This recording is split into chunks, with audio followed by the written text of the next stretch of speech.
Dans un silence total. On profite. Erev Tov, bonsoir à tous et à toutes.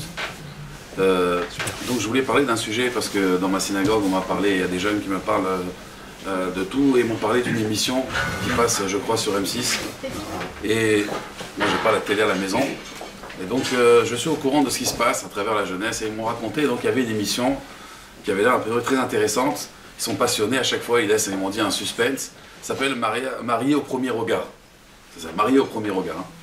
Et donc dans cette émission, on a donc, c'est une expérience en fait scientifique, ils prennent à peu près je crois 50 célibataires et ils essayent de voir en fait le taux de compatibilité entre les couples, entre les personnes, ils font des tests scientifiques très pointus, ils regardent s'il y a je dis ça brièvement pour ceux qui ne connaissent pas cette émission, ceux qui connaissent, bon, à la limite vous allez confirmer si c'est exact ce que je dis ou pas. Donc il y a des tests scientifiques.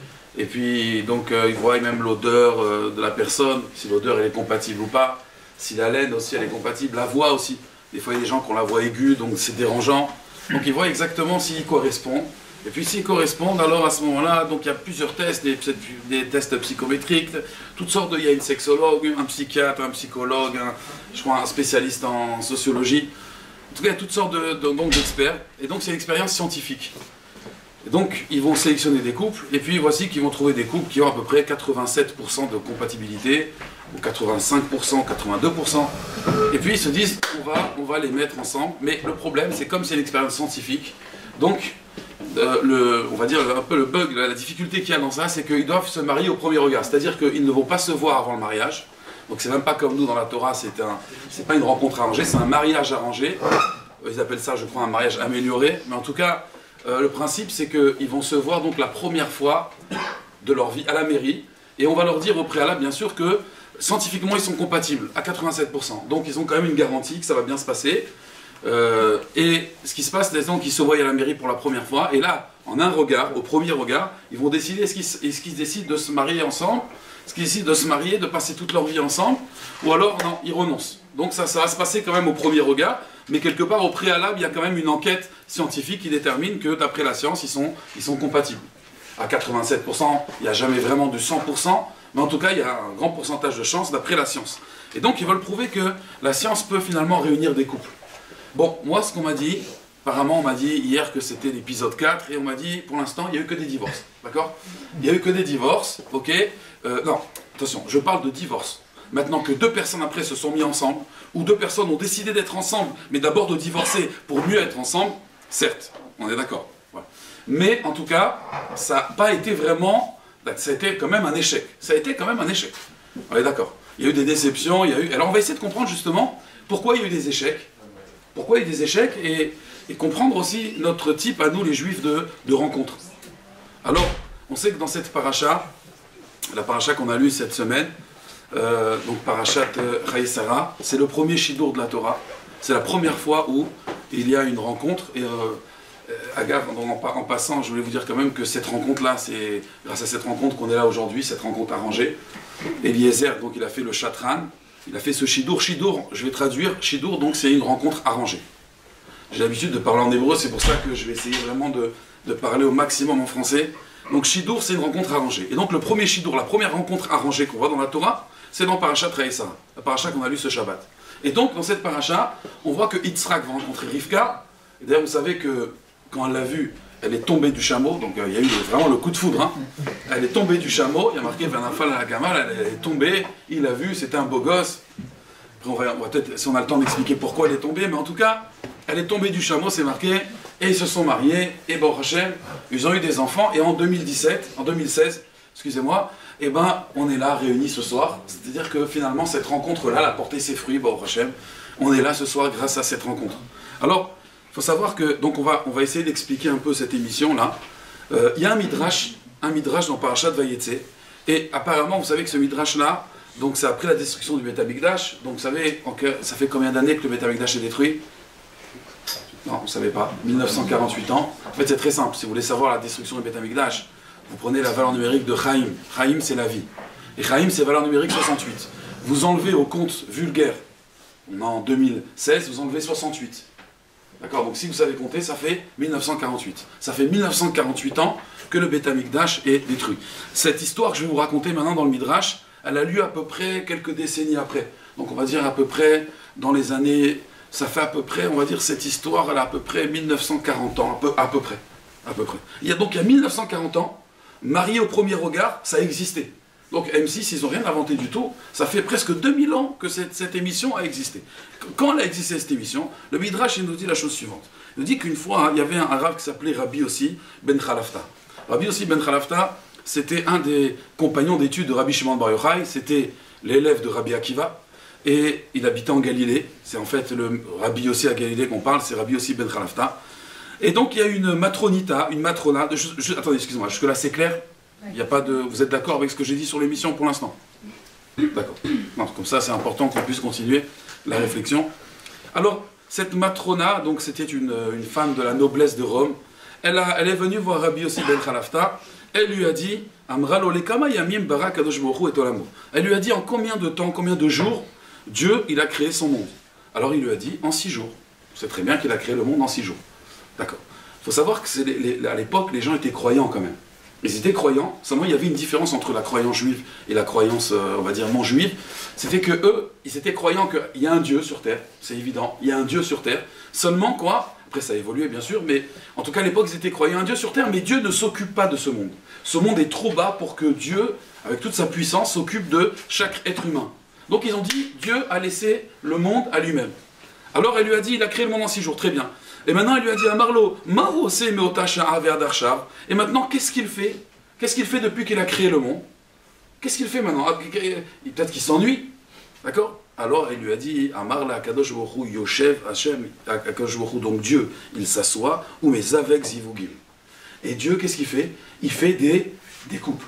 Dieu, il fait une grande agence matrimoniale mondiale. C'est Dieu, c'est pas mythique. D'accord? C'est Akadosh Baruch Hu lui-même qui s'occupe de mettre ensemble des couples. Voilà ce que Dieu fait depuis qu'il a créé le monde. Alors elle lui dit, comment? Ça? Mais elle lui dit, mais c'est très facile ça. Ça, moi je peux le faire. Af, ani echolala satken. Moi aussi je peux faire cette chose-là que votre Dieu y fait. Il lui a dit, écoute, Imkala, si ça c'est facile pour toi, caché be'ene akadosh baruch hu kekriyat yamsouf. Pour Dieu, réunir un couple, d'accord?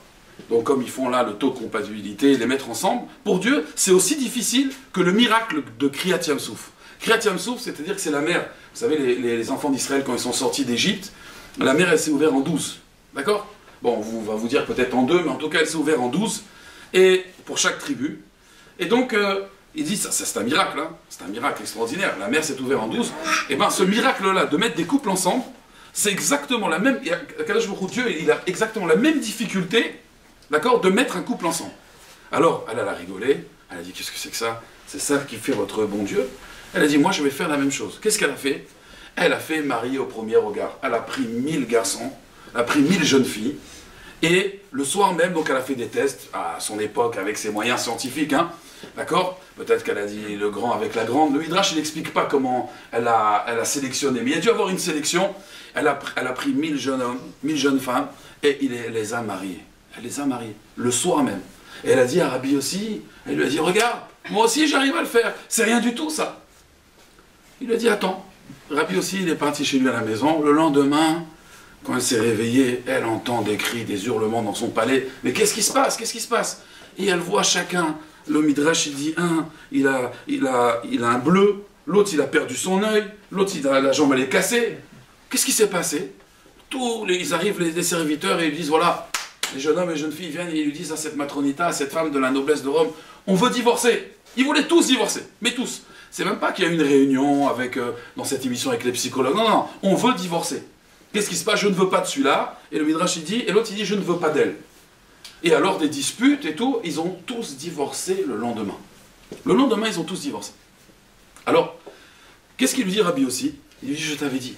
Je t'avais dit, cette chose-là, elle est difficile, et elle a dit, il n'y a pas comme votre Dieu. C'est extraordinaire. Elle a compris que quoi, en réalité, dans ce Midrash-là, on va revenir après à ce Midrash-là, on va essayer de développer un peu plus, on va dire l'idée vraiment qui ressort de ce Midrash. En tout cas, pour l'instant, on va dire, si on s'arrête là, c'est-à-dire que ce Midrash me dit, se marier, c'est un miracle.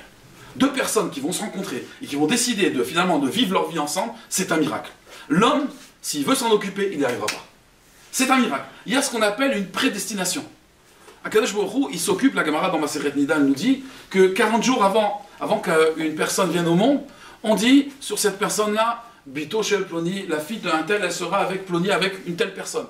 C'est-à-dire qu'il y a une prédestination, on a un mazal, on a un zivouk, on a une personne, on a une âme sœur, ce qu'on appelle une âme sœur, qui est prédestinée déjà.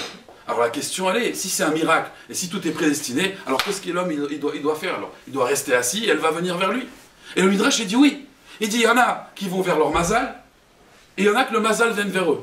Yitzhak, il est resté chez lui, tranquille en Israël, et on lui a amené Rivka sur un plateau. Yaakov, lui, il a galéré, si vous connaissez un peu l'histoire, Jacob, lui, il a un peu plus galéré, il a dû partir chez son beau-père, Lavan, un escroc, d'accord? Vous savez ce que ça veut dire Lavan en hébreu? Blanc. Ça veut dire blanc, d'accord? Et il a travaillé avec lui, vous savez ce qu'il a beaucoup escroqué. C'est pour ça que les Juifs, ils travaillent toujours au black, parce que depuis qu'ils ont travaillé avec Lavan, ils ont vu qu'il y avait des problèmes, alors maintenant ils travaillent au black. Mais il a travaillé avec Lavan, et il a eu beaucoup d'histoires, il a roulé, il a travaillé 7 ans pour Rachel, bon, ça c'est les parachutes qui arrivent. Et donc, il a beaucoup galéré, il a beaucoup ramé pour avoir son zivou. Moshe aussi, il a rencontré Tzipora, il est parti vers elle. Il a dû partir d'Égypte pour la rencontrer. Chacun, d'accord, Dieu va le mettre dans une direction, et il va trouver son zivou, mais sachez que c'est un miracle. Alors, le problème, il est, si c'est un miracle, si c'est... Alors, comment on fait pour se marier? Comment on va faire pour se marier? Rabbi aussi nous dit, ne fais pas confiance à la science. Là, marier en un regard, ça ne marche pas comme ça. Alors on va essayer d'expliquer un peu, de développer un petit peu. Alors on sait qu'il y a deux types de rencontres aujourd'hui. Il y a la rencontre chez les Juifs. Chez les Juifs, on va dire authentiques. Qu'est-ce qui se passe? On fait un shidur, une rencontre arrangée. Ça ne dépend pas du niveau de religiosité. On peut très bien aller voir un ami, dire voilà, j'aimerais rencontrer quelqu'un. Alors bien sûr, on se renseigne au préalable, c'est pas je connais une fille, voilà, tiens, j'ai une copine, elle irait bien avec mon frère, non, ça ne marche pas comme ça. Un shidur, on prend des renseignements sur la personne, on prend des renseignements. Et puis, on lui explique que quand il va rencontrer telle personne, c'est dans un but de mariage, c'est pas pour s'amuser, d'accord? Et ils vont se rencontrer. Ça, c'est, on va dire, la rencontre type juif, d'accord? Comme la Torah nous a demandé, comme ça fait des milliers d'années, depuis la Torah, depuis l'aube des temps, que le peuple juif se comporte de cette façon. Il y a une autre type de rencontre. C'est bien sûr, on va dire le type, je ne veux pas dire goy, je veux dire européen, parce que c'est vrai que les Occidentaux, ils ont peut-être cette façon-là, les Orientaux un peu différemment, mais en tout cas, les Européens, ils ont même les Américains, ils ont, on va dire, le monde goy, il a cette idée-là de se rencontrer par hasard. Je rencontre une fille par hasard au café, à la boulangerie, dans une boîte de nuit. Ça veut dire, je veux la rencontrer moi-même. Et pourquoi je veux la rencontrer moi-même? Pourquoi ça me dérange de faire un shidur? Une rencontre arrangée, d'accord? Shidur, rencontre arrangée. Pourquoi ça me dérange de faire une rencontre arrangée? Parce que d'abord, le mot arrangé, c'est pas joli. Tout est arrangé. Où est le romantisme? Et puis d'abord, moi je suis un grand garçon, je suis handicapé, je ne peux pas trouver ma femme tout seul. J'ai besoin de passer par quelqu'un qui va me présenter, c'est-à-dire que quoi? J'ai un problème, j'ai un défaut? Non. Je suis assez grand pour trouver mon mazal. Pourquoi je vais passer par ça? Donc, il y a le romantisme aussi. Le romantisme, d'accord? Où est la part de l'émotionnel? Moi je veux le mystère, je veux la passion, je veux le coup de foudre aussi. Je veux le coup de foudre. J'ai besoin d'avoir un coup de foudre, j'ai besoin de ressentir, et puis j'ai besoin aussi de... Puis il me faut du temps. Vous savez, les shidduchim, ça va très vite. On se voit 4 fois, 5 fois, 6 fois, et puis on décide de se marier.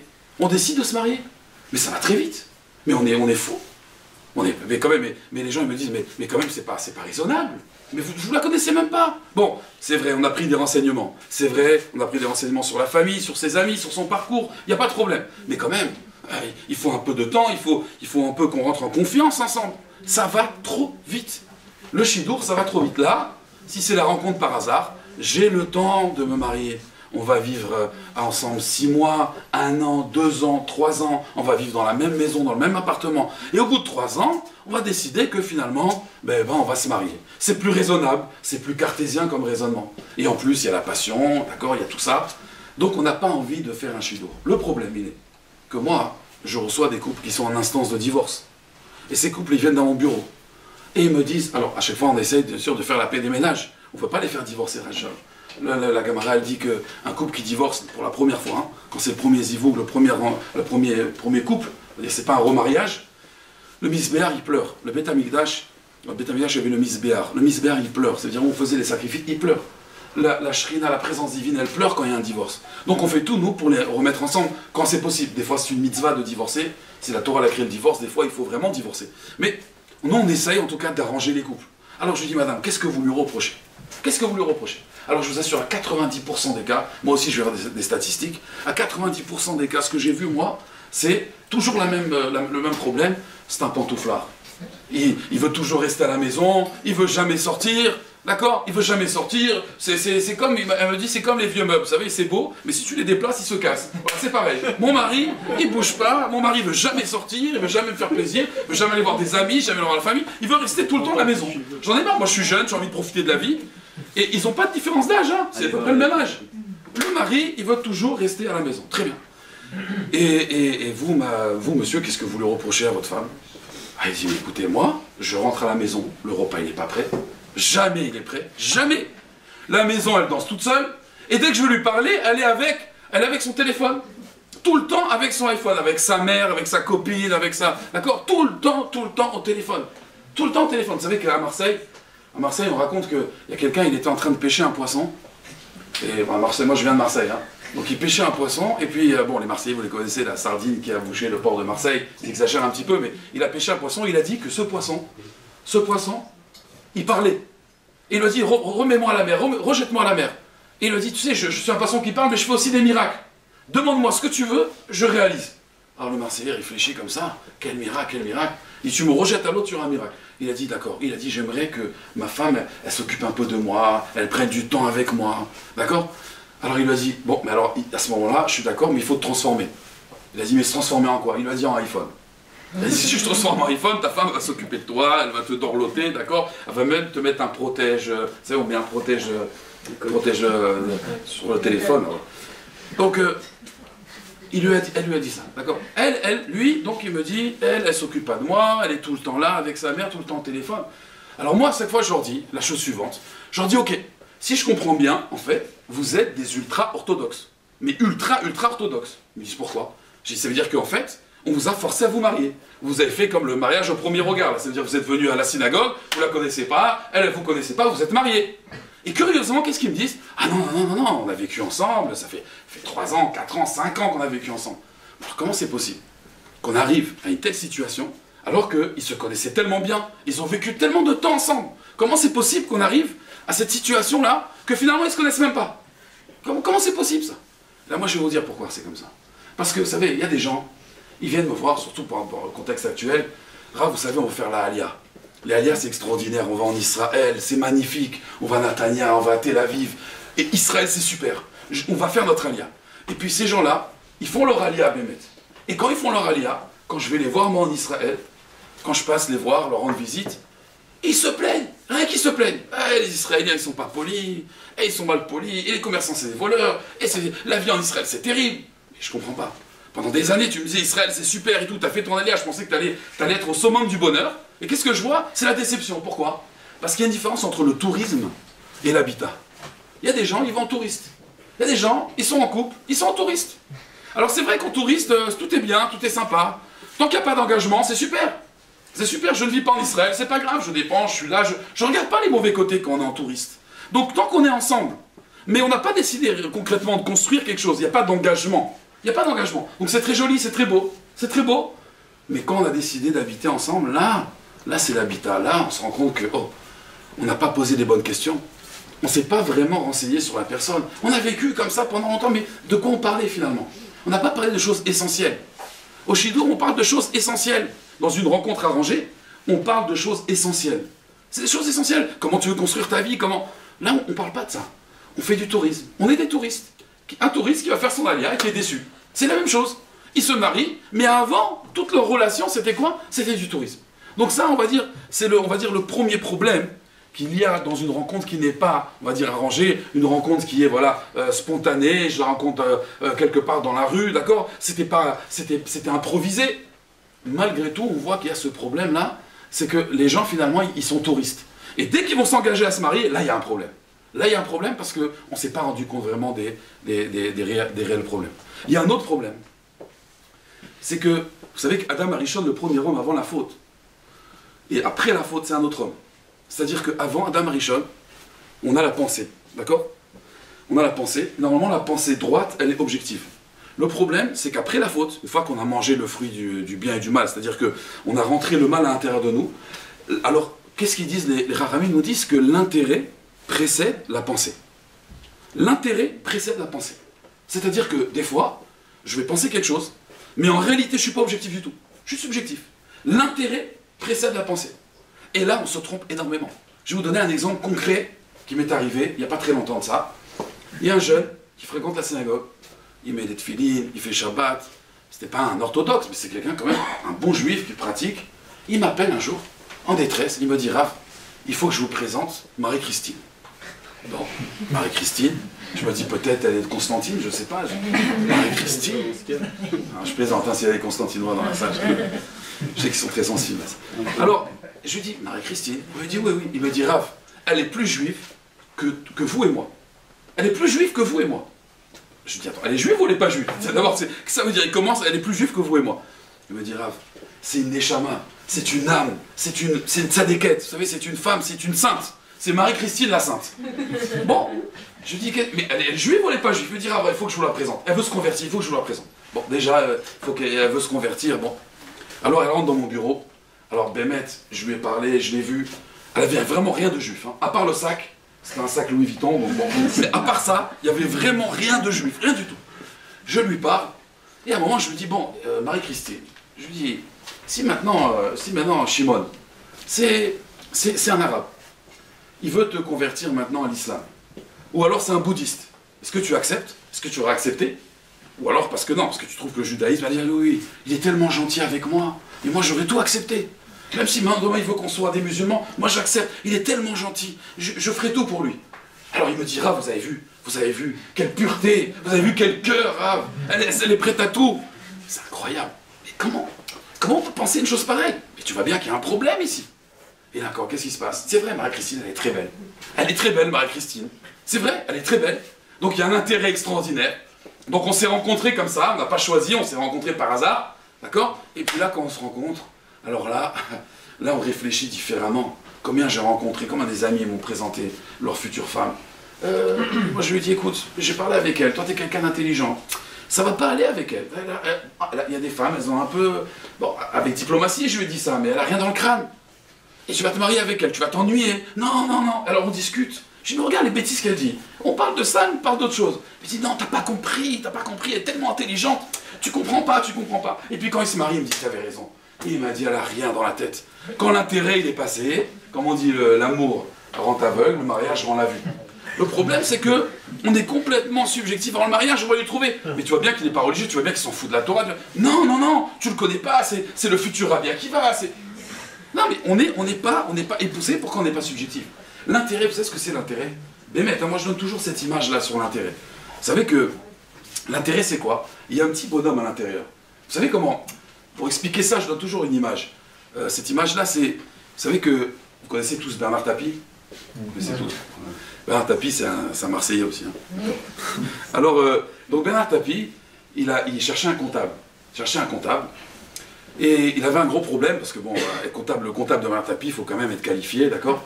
Alors il y a le premier qui rentre, il a fait les plus grandes études et tout, il vient très bien habillé, voilà, il lui montre ses diplômes. Et alors, Bernard Tapie, il regarde, il dit, ok, il n'y a pas de problème, tu conviens au profil. Il lui dit, mais écoute, je vais te poser une question, si tu réponds, c'est mon comptable. D'accord, c'est quoi la question? 2 plus 2.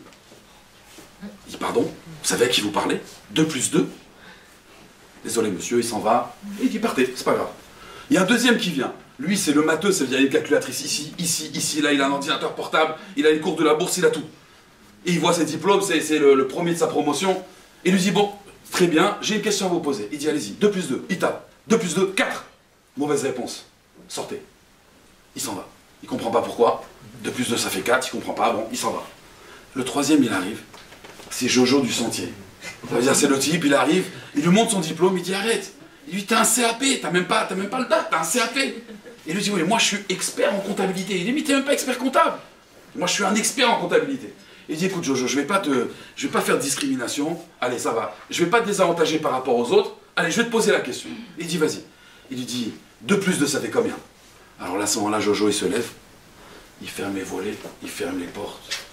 d'accord, il éteint un peu les lumières, il s'approche et lui dit, comment tu veux que ça fasse, Bernard? Il dit, ça c'est mon comptable. D'accord? Ça c'est mon comptable. Ok? C'est-à-dire que l'intérêt précède la pensée, il n'y a pas de problème. Comment tu veux que ça fasse? Il n'y a pas de souci. On a quelqu'un dans notre tête, c'est le comptable de Bernard Tapie, tu vois. Il a l'intérêt, il est là. Tu la trouves belle cette fille? Ok, on va s'arranger, c'est une tzadékette. Marie-Christine, elle est plus juive que n'importe qui, elle est plus juive que moi, elle est plus juive que lui. C'est la tzadékette. Il faut lui demander des brachot à Marie-Christine. C'est bien, mais il te dira bien sûr, il faut lui demander des brachot. Ça c'est le problème, le deuxième problème donc de la subjectivité. Il y a ce problème-là. Il y a un troisième problème, c'est la perte de temps. Pourquoi? Parce qu'il y a des gens qui viennent me voir, moi aussi, il a oublié de vous dire, mais je m'occupe à Marseille d'une association pour les célibataires. Pour les célibataires, c'est une association à partir de 23 ans jusqu'à à peu près 45 ans. On fait d'ailleurs même des rencontres des fois, parce que des fois, bon, Marseille, les jeunes, ils me disent, on a fait le tour, hein, on aimerait bien rencontrer des jeunes d'ailleurs, d'accord? Et donc, je m'occupe des célibataires juifs de Marseille, on essaie de les marier, on essaie de faire des rencontres, ce qu'on appelle arrangées, d'accord? Mais on fait des soirées, on fait des... Et donc, ces jeunes-là, en fait, en discutant avec eux, je me suis rendu compte d'une chose, on perd énormément de temps. Pourquoi? Parce que quand on se rend compte par le fait du hasard, la différence, elle est quoi? Quand je vais faire un shidour, une rencontre arrangée, quand je fais cette rencontre arrangée, je vais dans l'esprit de quoi? De me marier. C'est-à-dire que j'ai décidé de me marier. J'ai décidé. Maintenant, avec qui? J'ai pas décidé encore. Mais j'ai décidé de me marier. Cette fille-là qui va venir, elle aussi, elle a décidé de se marier. Donc déjà, on a franchi beaucoup d'étapes. Maintenant, elle n'a pas dit, on va pas se marier au premier regard, elle me voit, on se marie là. On va apprendre à se connaître, on va se rencontrer. Mais déjà, l'état d'esprit, on est venu pour construire. On est venu pour construire quelque chose. Donc même c'est vrai que ça paraît ringard un peu, hein, ça paraît un peu dépassé, mais quelque part on est venu pour construire. Aujourd'hui, vous allez rencontrer quelqu'un, c'est pas du tout le but de construire, on va s'amuser, et peut-être qu'on va construire. Mais des fois, malheureusement, la jeune fille elle veut construire, et le jeune homme il n'est pas du tout dans cette optique, et des fois c'est le contraire.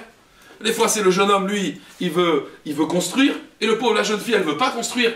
Alors ça c'est un problème, parce qu'on va perdre du temps, on va perdre du temps. Et des fois ils vont même pas être eux-mêmes. Parce que lui, il veut construire, mais comme elle ne veut pas construire, alors il va faire semblant que lui aussi ne veut pas construire. Mais dans le fond, lui, il veut se marier avec elle, mais elle ne veut pas, ou le contraire. Et donc, il y a des non-dits, et donc on vit une relation finalement qui n'est pas du tout claire. On est dans le flou. Et il m'appelle pas, je ne le revois pas 2 semaines, je ne le revois pas 3 mois, mais tu n'as pas compris, il ne veut pas construire. Et toi, tu veux construire. Donc toi, tu es là avec ton portable, t'attends, c'est quand qu'il va t'envoyer un texto, un message, mais tu n'as pas compris, il ne veut pas construire. C'était pas clair la relation. Lui, il veut s'amuser. Il t'a jamais promis le mariage. Ça, c'est tout le problème dans une rencontre qui n'est pas arrangée. Une rencontre qui est arrangée, alors comme je l'ai dit, ça peut paraître ringard, mais au moins quand on vient, on sait pourquoi on vient. La jeune fille, elle sait, elle a en face d'elle un jeune homme, elle s'est renseignée sur lui, mais elle sait très bien que quoi? Qu'on vient pour construire. On vient pour construire. On ne vient pas pour s'amuser. Ça, c'est, encore une fois, l'autre problème. Et le dernier problème, parce qu'encore une fois, hein, vous savez, de 20 à 40 ans, c'est l'âge où on construit. Après, c'est trop tard. Et combien il y a des célibataires, combien il y a de célibataires qui me disent, voilà, j'ai perdu mon temps avec une fille 4 ans, 5 ans. Et ils sont déprimés parce qu'ils arrivent maintenant à 38, 39 ans et ils n'ont toujours pas construit.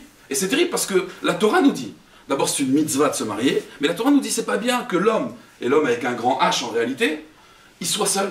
L'homme a besoin pour se construire, d'accord, d'être en couple. Il a besoin. Seulement le problème c'est qu'on va perdre du temps. Et cette énergie-là, tout ce qu'on aurait pu faire pendant ces années, et on va perdre un temps fou. Pourquoi? Parce que la relation, à la base, elle n'est pas du tout claire.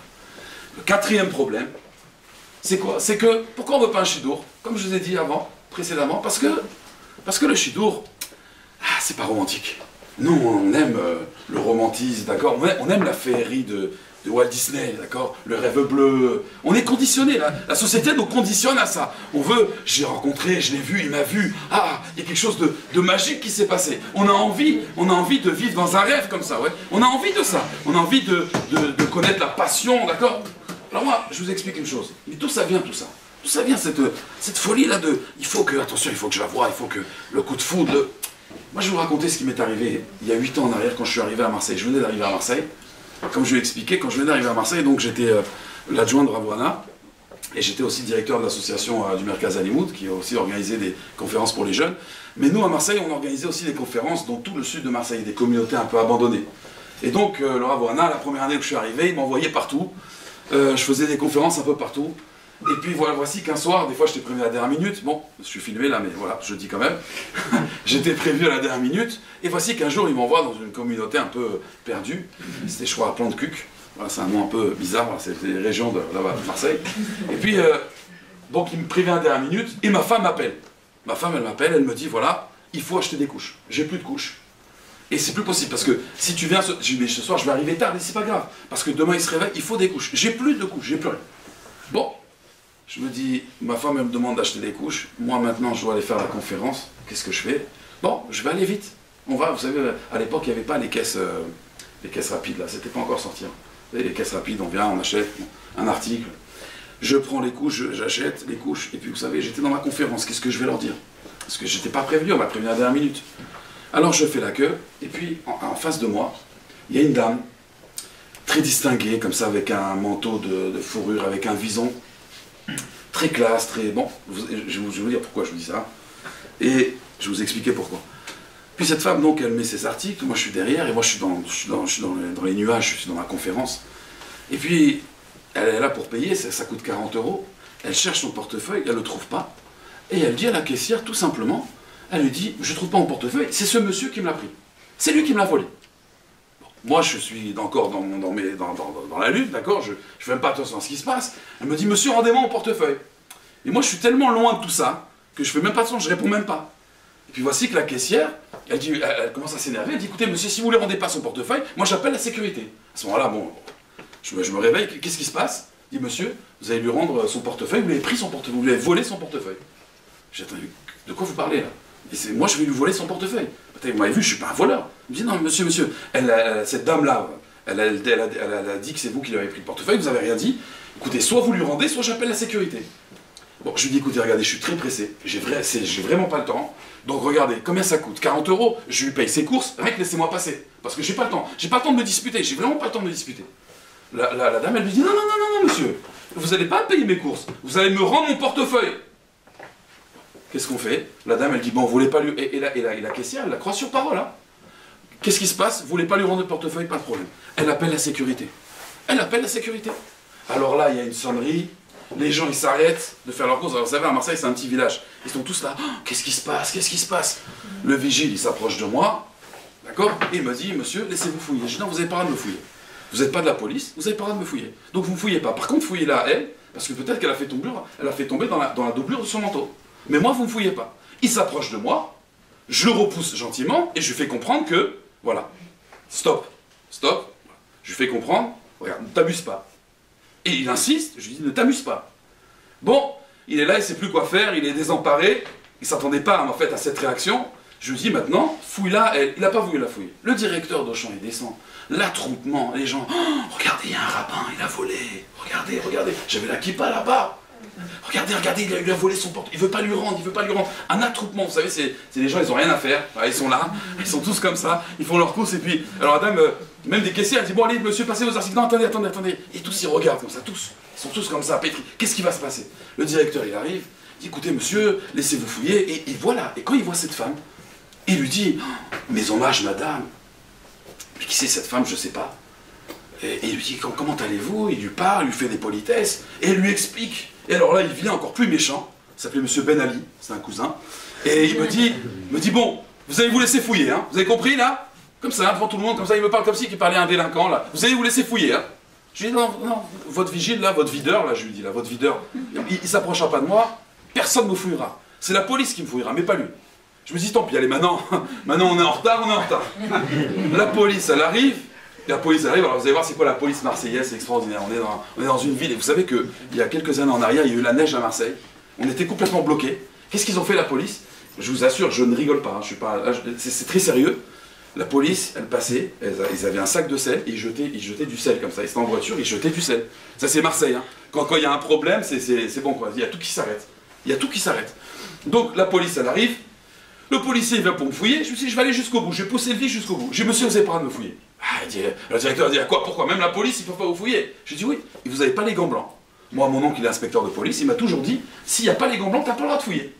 Alors à Marseille, Ils font le tour des commissariats, oui c'est vrai on n'a pas les gants blancs. Ils appellent, vous avez des gants blancs? Ils font tous les commissariats, ah non on n'en a pas, on doit les commander, on les a pas reçus encore. C'est Marseille, voilà, ils sont en avance sur l'Amérique de 15 ans quoi. Alors tous les commissariats, non on n'a pas des gants blancs, on n'a pas des gants blancs, on n'a pas des gants blancs. Bon, c'est vraiment, voilà. Ils sont hyper embêtés les policiers, le directeur il en peut plus, le monde, alors et ça c'est un attroupement, je vous assure, hein, c'était... Et alors moi je lui dis au policier, par contre, elle, vous devriez la fouiller, parce que je suis sûr qu'elle a dû le mettre dans sa doublure. Et alors le directeur de chambre il dit, mais vous n'y pensez même pas, mais vous savez à qui vous parlez là, vous savez qui c'est cette dame? Moi je dis, non je sais pas qui c'est cette dame, mais je m'en fiche qui c'est cette dame c'est une folle, elle dit que je lui ai volé, moi je suis rien, je m'en fiche de cette dame. Et comment il parle, on a l'impression que j'avais blasphémé Marie-Christine, c'est incroyable. Alors, comment j'avais blasphémé quoi, c'était cette dame là, Et alors, à un moment, il y a un policier, il en a marre, ils sentent qu'il n'y a pas de gants blancs, alors ils essayent de trouver des gants, vous savez, les gants en plastique, là. Il y a un policier qui vient avec des gants en plastique. D'accord, vous savez, de Auchan, là, les gants en plastique pour faire la vaisselle. Je dis, non, ça, c'est pas les gants blancs, ça, non.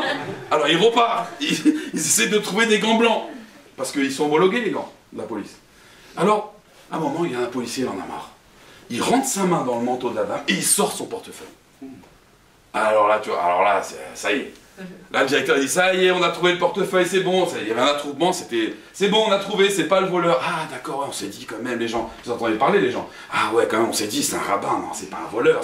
Alors qu'avant, ils m'accusaient, hein, les gens, ils étaient tous là. Il y avait même une dame qui a dit, mais monsieur, rendez-lui son portefeuille, voyons. Oui, bien sûr, excusez-moi, j'aurais dû lui rendre son portefeuille.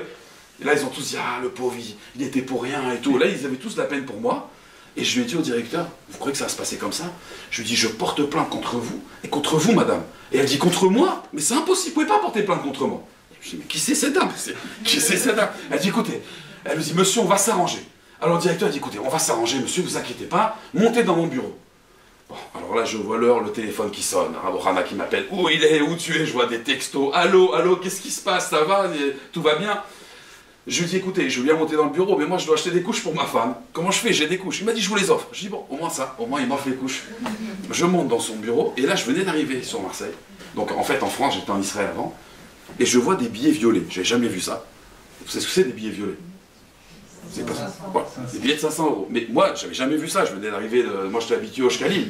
Et je vois elle me sort des billets violets comme ça. Elle me dit, voilà monsieur, ça c'est pour vous. Elle me dit, c'est pour vous, ne portez pas plainte contre moi, je suis la femme du préfet de PACA. Elle a dit, regardez, je veux surtout pas de scandale, c'était bientôt en plus des élections et tout, je veux pas de problème avec mon mari, regardez, voilà cet argent, et bon, et on est quitte, on s'arrête là, excusez-moi encore d'avoir de honnêteté. Et elle s'en va. Là, le directeur, il s'approche des billets. Bon, moi j'ai mis ma main, je vous l'avais dit. C'était pour moi, ça m'était prédestiné. Donc j'ai mis ma main, d'accord, normal, j'ai mis ma main, bon. Alors, le directeur, je lui dis avec l'autre main, parce que là, je lui dis, par contre, vous, je lui dis, alors là, je porte plainte, vous allez voir. Il me dit, vous n'allez pas porter plainte. Il dit, comment vous appelez? J'ai dit, ah tiens, prénom, Dan, adresse, prends mon adresse, date de naissance, tout. J'ai dit, qu'est-ce que vous faites? Il m'a dit, je vais vous faire une carte de gratuité, sauf sur l'électroménager, pendant 1 an. Pendant 1 an, vous venez à Auchan, vous avez cette carte. Et moi, je lui dis, vous croyez que vous allez m'acheter? Vous croyez que vous allez m'acheter? Moi, je porte plainte. Enfin, avec l'autre main. Il me dit 2 ans. Je dis, bon, 2 ans, la vérité, 2 ans. Là, j'ai dit, bah, au Hachem, j'ai écouté ma femme. Il faut toujours écouter sa femme. Quand elle veut des couches à la dernière minute, ça vaut le coup parce que j'ai eu les couches gratuites. Alors, je lui dis, ça va très bien. Mais je lui dis, mais j'ai mis une condition. J'ai dit, attention, il y a une condition. Il me dit quoi? Je lui dis, le videur, là. Vous savez, le vigile, là. Vous le renvoyez. Et alors, c'était un arabe très francisé, comme ça, M. Ben Ali m'a dit, vous inquiétez pas, il sera remercié. Vous savez, il sera remercié, ça veut dire, il sera remercié, ne vous inquiétez pas. Bon, au début, j'ai pas compris, moi je venais d'Israël, j'avais oublié la politesse française, il sera remercié. Je veux qu'il soit renvoyé, remercié. Je veux pas que tu le remercies, moi, au contraire. Bon, il me dit, il sera renvoyé, oui, il sera renvoyé. Ah, vous le virez, hein, vous le dégagez. Je lui dis, il sera dégagé. Ok, très bien. Donc, moi, maintenant, j'utilise la carte. J'utilise la carte. Il restait peut-être quoi, 2-3 semaines, la carte elle allait partir. Je rentre à Auchan et qui c'est que je vois? Qui c'est que je vois? Le videur, le vigile. Je le vois. Je dis, mais attends, c'est pas possible. C'est lui. Et je le regarde comme ça. Il me regarde. Et je le regarde. Je dis, mais c'est lui. Je me rappelle, c'est lui. Je monte dans les bureaux d'Auchan. J'avoue que c'était. Je monte et je tombe sur M. Ben Ali. Je dis, ah, M. Ben Ali, il me dit, ah, M. Attia, je vais là, vous vous rappelez de moi? Il m'a dit, comment je me rappelle de vous? Il m'a dit, la carte, on la sent passer tous les mois. Parce que nous, on fait recette, on la prête, la carte, on est gentil. Et il a besoin de faire des courses, on est sympa, on lui prête, d'accord? On lui prête. Et alors moi, il me dit, bien sûr que M. Attia, oh là là là là. Il me dit, il me dit, qu'est-ce qu'il y a, qu'est-ce qui va pas? Je dis, quoi, qu'est-ce qui va pas? Je lui dis, je suis outré. Enfin, je suis outré. Je dis, mais quand vous êtes, je suis outré. Le videur là, enfin le vigile là, je dis, il est toujours là. Il me dit non, on l'a remercié. Je dis oui, vous l'avez remercié parce qu'il est toujours là. Alors il me dit, ça va, calmez-vous. Non, je lui dis non. Je lui dis, on avait fait un accord, vous n'avez pas de parole. Il me dit, attendez, calmez-vous, il y avait ses secrétaires à le passer comme ça. Il n'y a pas de scandale, regardez, venez. Il me dit, votre carte, combien il lui reste de temps? Je lui dis 2 semaines. Il me dit 6 mois. 6 mois de plus. Je lui dis, ça va. 6 mois de plus. Bon, ok, 6 mois de plus. Il me l'a fait passer 6 mois de plus. Maintenant, tout le problème, c'est quoi? C'est quoi tout le problème? Le problème, c'est que le soir où j'ai pris les 4500 €, d'accord, et la carte de gratuité, je monte dans ma voiture pour aller à la conférence, parce que je suis parti à la conférence. J'allume le contact, et qu'est-ce qui se passe? Qu'est-ce qui se passe, Rabotai? Qu'est-ce qui se passe? Je me suis réveillé. J'avais fait un beau rêve. C'est ce qu'on appelle l'ascenseur émotionnel. Vous savez, l'ascenseur émotionnel. Ça, c'est ce qu'on vous raconte dans les films. Mais le problème, c'est que dans les films, en plus, vous savez que c'est faux, hein. Mais on veut, attention, dans les films, on veut quoi? On veut quoi dans les films? On veut un 2e épisode. Et après, c'est pas toi un 2e épisode. On veut une 3e saison, 4e saison, ça veut dire. Et même, ils se plaignent parce qu'on aurait voulu que ça finisse comme ça et pas ça finisse comme ça, d'accord? On vit dans une société, dans un monde où on adore rêver. L'homme, il n'aime pas la responsabilité. Il n'aime pas la responsabilité. Construire, se marier, c'est une responsabilité. On veut rêver. On aime le rêve comme ça. On aime le rêve. Il va venir avec un cheval blanc. Il va m'offrir des fleurs, d'accord. Ça va être le mannequin de Brad Pitt ou je sais pas, le sosie de Brad Pitt. Tu vas voir, il va venir. On vit dans le rêve. Et ça nous plaît le rêve parce que la réalité, elle est difficile. La réalité, elle est très difficile. Mais le problème, c'est quoi? C'est que dans ce rêve-là, vous savez, plus on dort, vous savez, des fois, on est réveillé par les enfants. Des fois, on me réveille, je viens à peine de m'endormir, ma femme, oh, le bébé, il pleure, ou un enfant, il pleure, il faut aller voir. Il n'y a pas de problème, si je viens de m'endormir, il n'y a aucun souci. Parce que, bon, ça va. Mais quand il est 2 h du matin, on est dans un sommeil profond.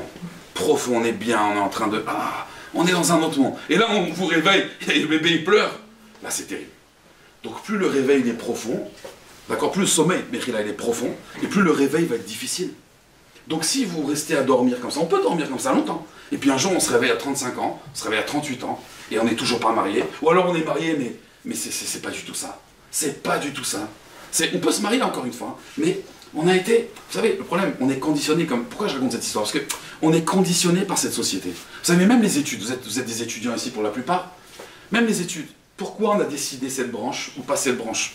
Quelque part, des fois, on peut se réveiller pour se dire, mais pourquoi finalement j'ai pris médecine? Ou pourquoi j'ai pris le droit? Ou pourquoi j'ai...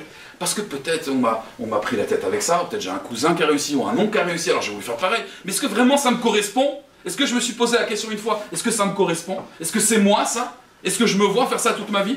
Mais on est conditionné par la société. Alors bon, les études, ok.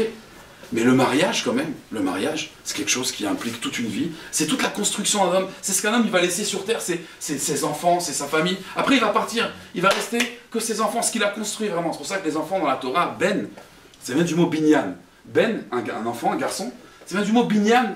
Ça veut dire que c'est une construction. Les enfants, c'est une construction.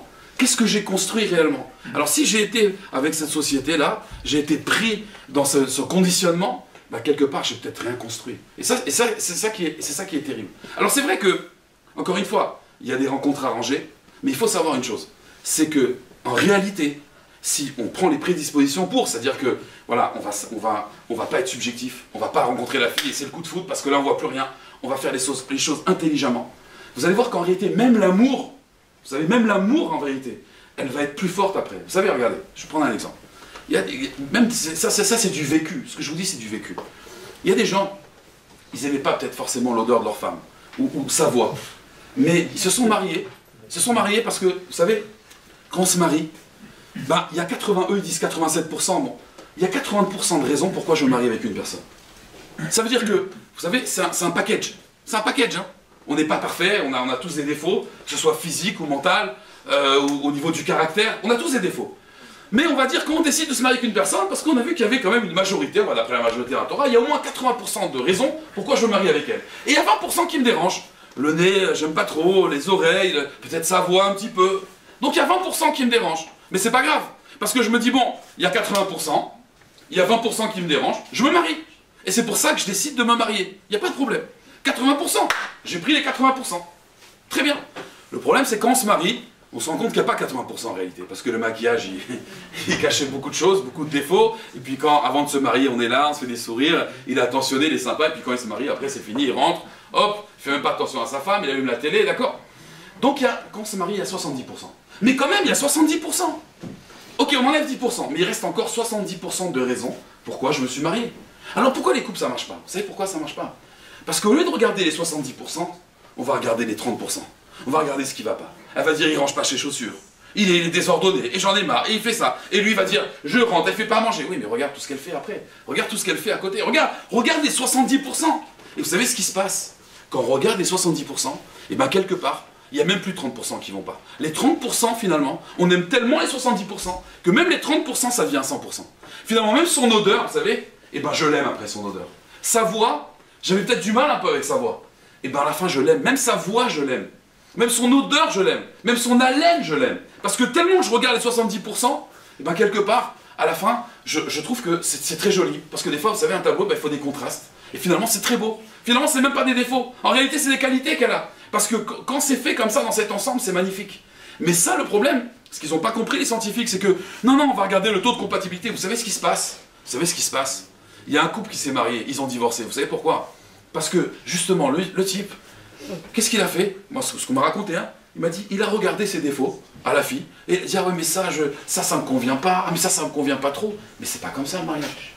Le mariage, tu dois au contraire lui donner, tu dois l'apprécier, apprendre à la découvrir. Lui, il a regardé les défauts. Alors ça n'a pas été. Ça n'a pas été du tout dans cette expérience scientifique. Parce que le problème c'est quoi? On leur a pas expliqué pourquoi on se marie. On se marie pas pour faire du tourisme. On se marie pas pour s'amuser. On se marie d'abord, nous les juifs, parce que c'est une mitzvah. Mais mis à part le côté mitzvah, moi je vous parle de façon rationnelle, mis à part le côté mitzvah, on se marie, c'est pour rendre heureux l'autre personne. Et d'ailleurs, dans ces couples-là, dans ce qu'on m'a raconté, les gens qui justement se sont mariés pour apporter à l'autre, pour rendre heureux l'autre, eh ben, les gens finalement se sont très bien entendus. On m'a raconté qu'il y a un couple dans cette émission, il arrivait à la mairie, donc il y avait le premier couple qui arrivait, c'était le coup de foudre, hein, et puis après, hop, la foudre elle est passée, il restait que les coups, d'accord? Il y a eu le coup de foudre, et puis finalement ils ont divorcé tout de suite. Après, je sais pas, quelques semaines après la nuit de noces, ils ont divorcé. Il y a un autre couple qui est venu. Lui, il a dit oui, le pauvre, parce qu'elle était là, elle se tournait, elle ne savait pas quoi faire. Est-ce que je lui dis oui, je lui dis pas oui. Finalement, elle s'est dit bon, il m'attire pas vraiment physiquement, mais allez, je vais essayer, je vais me donner une chance. Allez, je suis venu pour construire, moi, je suis pas venu pour m'amuser. L'autre, elle est venue pour s'amuser, moi, je suis venu pour construire. Et ben, quelque part, elle s'est dit, eh ben, d'accord, j'accepte. Donc, elle lui a fait la bise. La nuit de noces, lui, il a dormi dans le canapé. Parce qu'elle m'a raconté que, là, elle lui a dit, écoute, voilà, t'es pas mon style, mais on va essayer. Et ben, aujourd'hui, eh ben, ils vont se marier. Parce que eux, ils ont dit, on va divorcer, parce que, voilà, le jour du mariage, c'est quoi? On se connaissait même pas. Donc, ils vont divorcer pour se marier. Mais quelque part, ils ont compris c'est quoi le mariage. Elle a fait le pas, cette femme-là, de se dire, attends, il n'y a pas que l'attirance. Il n'y a pas que ça. Bien sûr que c'est important, attention, je ne vous dis pas, un chidour, c'est pas, on va vous arranger un mariage, et puis la fille, elle ne me plaît pas. Bien sûr, il faut que la fille, elle me plaise, c'est évident. La fille, elle doit nous plaire. Mais il n'y a pas que ça. Il n'y a pas que ça. C'est-à-dire que, déjà, vous savez, je vais vous donner un exemple. Il y avait, moi, je faisais des conférences le samedi soir, et il y a une jeune fille, j'avais pensé à elle, j'avais pensé pour elle à un garçon. Je lui dis, regarde ce garçon, qu'est-ce que t'en penses? Il est super ce garçon, il a un cœur en or, il est magnifique. Elle le regarde, elle me dit, bof. Je dis, bon, bof, ok. Je dis, bon, tu veux pas apprendre à connaître? Elle me dit, non. Je dis, bon, c'est dommage en tout cas. Elle me dit, pourquoi? Je dis, parce que, bon, tu sais qui c'est son père. Elle me dit, non. Je dis, ah, tu sais pas qui c'est? Non. Je dis, son père, c'est le PDG d'Adidas. Et lui, donc, t'as compris que c'est le futur PDG, quoi. Bon, on va dire, financièrement, t'aurais été, ah ouais, carrément. Elle était là, et puis elle le regarde. Elle me dit, bon, pourquoi pas? Elle me dit, pourquoi pas? J'ai menti, hein, c'est un plombier, hein, c'est pas... Et elle me dit, pourquoi pas? Elle me dit, pourquoi pas? Et à la fin, je lui ai dit, non, tu sais quoi? Je lui ai dit, je t'ai menti. Je lui ai dit, je t'ai menti, c'est pas le... Et tu sais ce qu'elle a dit? Elle s'est sentie bête, elle a dit, bah, je vais quand même le rencontrer. Aujourd'hui, ils ont 3 enfants. Aujourd'hui, ils ont 3 enfants. Elle a dit, je vais quand même le rencontrer. Non. Pourquoi? Parce qu'elle s'est dit, finalement, C'est pas que l'argent ça rembourse, hein. C'est vrai que ça lui a donné une certaine classe, quoi. De plombier, il est passé à voilà, fils de PDG, bon ça. Mais quelque part, elle a regardé différemment. Des fois, des gens, dans un shidour, ils vont se voir, ils vont apprendre à se connaître, et finalement, ils vont arriver à une conclusion que bah, c'est ce qu'il me faut, c'est ce qui me convient. C'est ce qui me convient parce qu'encore une fois, je dis encore une fois, le mariage, c'est pas du tourisme. Le mariage, c'est une affaire sérieuse. Alors bien sûr, avec tout ça, encore une fois, bien sûr qu'il y a ce côté miracle, bien sûr qu'on va demander à Dieu de nous faire un miracle. Vous savez que nos ancêtres, donc nos patriarches, ils se sont curieusement, remarque, ils se sont rencontrés à côté d'un puits. Ils se sont tous rencontrés à côté d'un puits.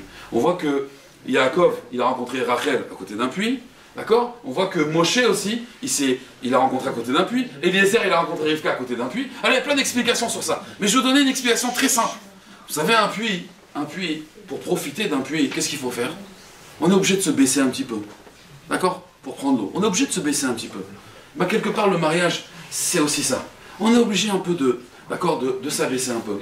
D'aller vers l'eau, de pas... Pourquoi? Parce qu'on veut construire. Quelqu'un qui veut construire, pour construire un bâtiment, je ne peux pas construire debout comme ça. Je suis obligé de me baisser, de travailler, d'accord? Le mariage, c'est exactement ça. C'est-à-dire que c'est une question de volonté. Est-ce que je veux construire ou je ne veux pas construire? C'est pour ça que cette émission, quelque part, elle n'a aucun sens. Parce que si on ne leur fait pas une formation, qu'est-ce que c'est le mariage? Même s'ils sont compatibles, à 99%, le problème, c'est qu'il va avoir le 1%, et ce 1%, il va le déranger, et à cause de ça, il va divorcer. C'est ça tout le problème de la science. Le problème de la science, c'est que le mariage, c'est pas que de la compatibilité. C'est pas ça. C'est ça, c'est pas intéressant. Est-ce qu'il, je veux, vous savez ce qui me fait rire? Je vois des shidurim, je vois des annonces sur les shidurim. Et c'est quoi les annonces? Alors, jeune homme, bonne situation, cherche jeune femme, le même standing, le même... C'est du commerce. Qu'est-ce que je te vends? Qu'est-ce que tu me vends? C'est pas du tout ça le mariage. Le mariage, c'est pas ça. Alors bien sûr, il faut des affinités. On n'a pas dit le contraire. Mais c'est pas du commerce. C'est pas qu'est-ce que je t'apporte, qu'est-ce que tu m'apportes. C'est qu'est-ce que je peux t'apporter. Qu'est-ce que je peux t'apporter. Et vous savez que, comme j'avais dit tout à l'heure, on a tous un mazal. Un mazal, c'est-à-dire un être qui est prédestiné. Comme il a dit Rabbi aussi à cette matronita, à cette dame de Rome. On a tous un mazal. Et quelque part, ce mazal, eh ben, à cause de ces considérations, on peut le perdre. Il y a quelqu'un, il a été voir Ephraim Kaneski, il n'y a pas longtemps, et il lui a dit, Rav, ça fait 19 shidour, donc je traduis 19 rencontres arrangées qu'on me fait, et j'ai toujours pas trouvé l'âme sœur. Qu'est-ce qui se passe? Est-ce que mon mazal, je l'ai rencontré, je l'ai pas rencontré? C'est ce qu'il lui a dit à Ephraim de Brisk. Ephraim Kanevski, il lui a dit oui, mais malheureusement pour toi, ton mazal, tu l'as perdu, c'était la troisième fille que tu as rencontrée. C'était elle. Alors le garçon, il est perturbé, mais quoi? C'était la troisième? Oui, c'était la troisième. Il dit, alors comment je vais faire? Comment je vais faire, Rav? Il lui a dit, écoute, c'est très simple. Si tu veux donner à l'autre, alors tu trouveras beaucoup de personnes, il n'y a pas de problème, tu pourras te marier. Ça dépend de toi. Est-ce que tu veux donner ou tu veux prendre? Si tu veux prendre, alors effectivement, c'est plus facile avec son âme sœur. Mais ça ne veut pas dire encore une fois que ça va être le bonheur. Ça ne veut pas dire ça. Mais ça va être plus facile, c'est plus adapté, c'est plus compatible. Parce qu'on a expliqué la compatibilité. Mais ce n'est pas tout. Je peux être compatible avec mon mazal, je peux rencontrer une femme avec qui ça va bien se passer, mais quelque part, on est compatible, mais si moi je ne veux pas donner, ça va être une catastrophe. Ça va être ce qui s'est passé dans l'émission, ce qui s'est passé dans ce midrash, c'est que ça va finir par un divorce. Un mariage, un shidour, c'est un esprit de construction. Et donc, il y a une voiture qui gêne. Il y a deux voitures qui gênent en plein milieu. On peut continuer encore? Oui. Dites-moi si... Vas-y. Alors, donc le problème de cette émission, c'est qu'on n'explique pas aux gens c'est quoi le mariage. On voit juste la compatibilité. Il y a une autre femme qui s'est mariée, il y a eu 4 épisodes on m'a dit, il y a une autre, elle est venue à la mairie, et il y en a un, il est venu, donc il a dit oui, lui il voulait donner, l'autre elle est venue, elle a vu, elle s'est dit non, c'est pas le coup de foot, c'est pas le rêve bleu, c'est pas ce que j'imaginais. Elle a refusé, l'autre le pauvre, il a eu honte, il a eu, d'accord, et l'archouma devant tout le monde, il s'est pris une crampe devant tout le monde, il a eu l'archouma de sa vie, mais quelque part, c'est Mechaper, ça répare les fautes, et on m'a dit qu'après, on l'a mis avec celle qui avait divorcé, et ils se sont mariés. Mais cet homme-là, on m'a dit que c'était quelqu'un qui voulait réellement donner. C'est quelqu'un qui était venu pour donner. L'autre, pourquoi elle n'a pas voulu se marier? Pourquoi elle n'a pas voulu? On m'a dit, Ada, la blonde. On m'a dit, pourquoi elle ne voulait pas se marier? La blonde, elle voulait du tourisme, elle voulait s'amuser. Elle n'a pas compris c'est quoi le mariage. Donc elle arrive, elle se dit oh, mais c'est pas lui. Moi je pensais que c'était Kevin Klein qu'on allait me présenter et je pensais que c'était. Puis c'est pas lui, c'est pas le beau gosse dont j'ai rêvé. Parce qu'encore une fois, on vit dans des rêves. On se regarde dans la glace et les garçons ils cherchent le beau gosse, d'accord? Ils vont se coiffer, ils cherchent le beau gosse. La fille elle cherche la belle gosse. Elle se regarde de profil comme ça, elle fait une tête un peu bizarre, elle se dit voilà, comme ça je suis belle. Donc dès qu'elle voit un garçon, elle fait la grimace, comme ça elle pense que ça a l'avantage, d'accord? Le garçon pareil, vous savez, quand on se regarde dans la glace, quand on se coiffe, non, je vois les garçons se coiffer, ils se regardent dans la glace, et puis d'un coup ils ont un air sérieux comme ça. Ils sont là, et là, puis d'un coup, mais attends, qu'est-ce qui se passe? Tu vas te battre ou quoi? On a l'impression qu'on va sur le ring là. Mais qu'est-ce qu'il y a? Mais pourquoi tu fais la tête? Il a l'impression qu'il est plus beau comme ça. Et donc dès qu'il va voir son mazal, au lieu de sourire, il va faire. Alors lui il pense qu'il va la faire tomber comme ça, hein, il va la faire craquer quoi. On vit dans un monde où on veut séduire, la séduction. Mais on perd un temps fou avec ça. Et vous savez ce qui est terrible? C'est que dans la séduction, on n'est pas nous-mêmes. Dans un chidour, dans une rencontre à Angers, on joue carte sur table. Je suis comme ça c'est mes défauts, ça c'est mes qualités. C'est vrai qu'on a du mal à dire ses défauts, mais ça c'est mes qualités, ça c'est mes défauts. Toi comment tu es? Et elle dit cache les choses. On joue carte sur table, on s'amuse pas, on est là pour construire. Dans une séduction, il arrive, le type, oui, je suis PDG, en vérité c'est complètement faux, mais il veut la séduire, d'accord, oui. Et puis elle dit, ah moi je suis passionné de culture, la philosophie, et lui, ah oui moi aussi j'adore ça, tu parles, lui sa lecture c'est Mickey Parade, d'accord, aux toilettes, c'est Picsou, magazine, mais non, mais il a vu alors, oui moi aussi j'adore la philosophie, j'adore. Alors il rentre dans un film, il joue un rôle qui n'est pas le sien. Et alors il va faire le mytho, oui, il adore ça, la culture et tout, et puis elle pense que c'est vrai.